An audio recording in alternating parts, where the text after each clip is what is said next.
Good day, and welcome to Denison Forum's Daily Article Podcast. It's Tuesday, April the 14th, 2026. Today's daily article is written by cultural theologian Dr. Jim Denison and narrated by yours truly, Chris Elkins. Denison Ministries is a nonpartisan, nonprofit ministry. Accordingly, I would write the same article today if the subject were any political leader or individual.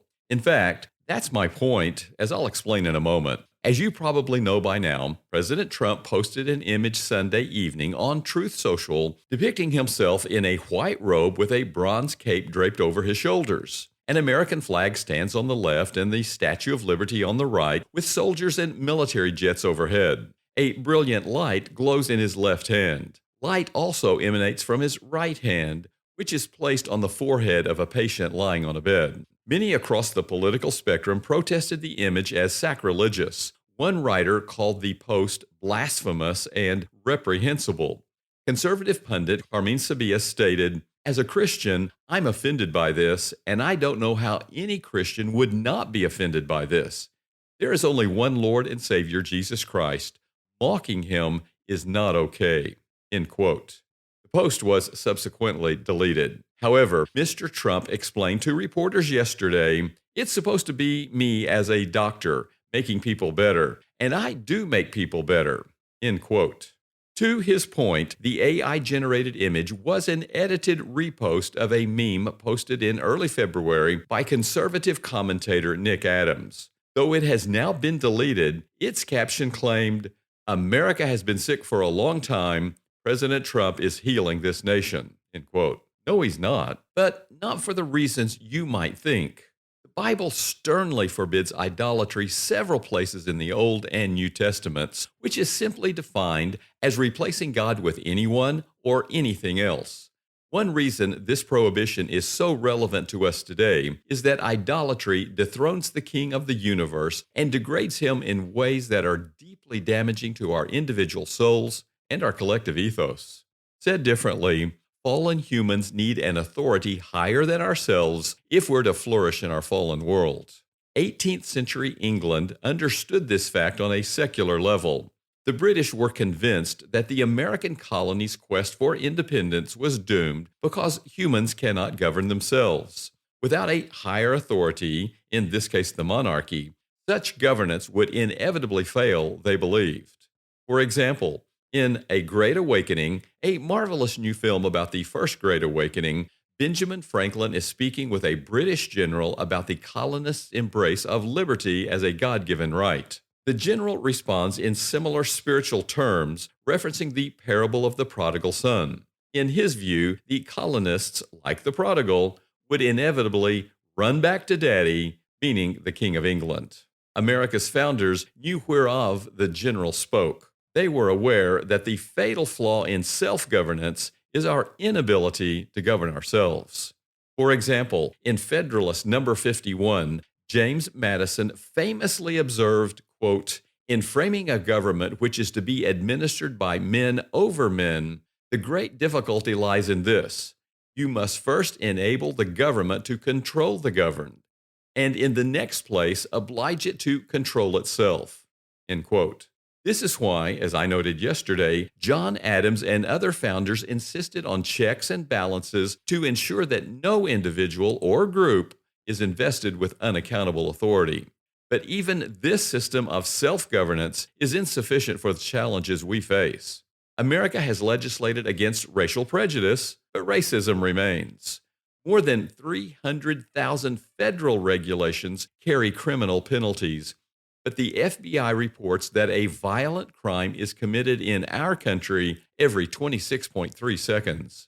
Not to mention all the immorality that is not illegal, but nonetheless damaging to us as individuals and as a society. Accordingly, neither Donald Trump nor any other president can truly heal our nation. This is because Americans, like all other fallen humans, are afflicted with the disease of sin. This fact explains every crime we commit, every lie we tell, every act of sexual immorality and racial prejudice. And attempting human solutions for a problem humans cannot solve is a step toward idolatry that only exacerbates the problem. The good news is that we have a God who is not just all-knowing and all-powerful, but also all-loving. By virtue of his character, he cannot act except in our best interest. He can do anything but fail. But he can only give his best to those who trust him to do what is best. And that's a problem. The problem, in fact. The harder our circumstances, the harder it can be to trust in a God who allowed or even caused them. Conversely, the harder our circumstances, the more we need a God who can do what we cannot. However, our Creator honors the freedom with which He created us in His image. Therefore, the decision to trust Him most when we understand Him least is both logical and life-changing. I'll close with an example. I have written in the past about former Senator Ben Sasse's terminal pancreatic cancer diagnosis. He was in the news again recently with a profound interview he gave to one of my favorite cultural commentators, New York Times columnist Rouse Douthat. Toward the end of their conversation, Douthat asked Sasse if he was angry with God for not answering his prayers for his healing. Sasse said, "No, not at all," Douthat asked. "No," Sasse repeated. Then he explained, "I wouldn't want a sovereign God to defer to all of my prayers with a yes. I'm not omniscient. I don't know what the weaving together of the tapestry of full redemption should look like." End quote. And nor do you or I. But we know someone who does. You didn't expect it to shake you this much. Maybe it was the diagnosis. Maybe it was the funeral. Maybe it was the prayer that went unanswered. You believe in God. You always have. But lately, you find yourself wondering, why did He allow this? Why didn't He intervene? Can I really trust Him? The world has answers. Everything happens for a reason. Just have more faith. Don't ask questions. But none of those bring peace. Because deep down, you don't need cliches. You need clarity. You need truth strong enough to hold your questions. That's why we re-released Dr. Jim Denison's new edition of Wrestling with God.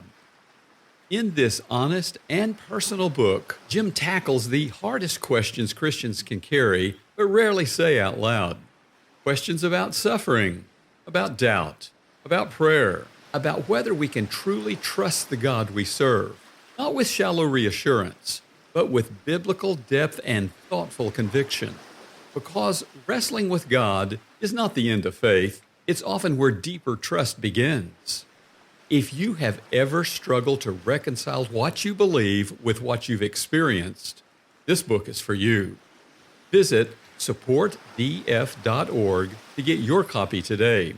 That's support, the letter D, the letter F.org. A link is in today's episode notes. Get your copy today and learn to wrestle honestly and trust God more deeply.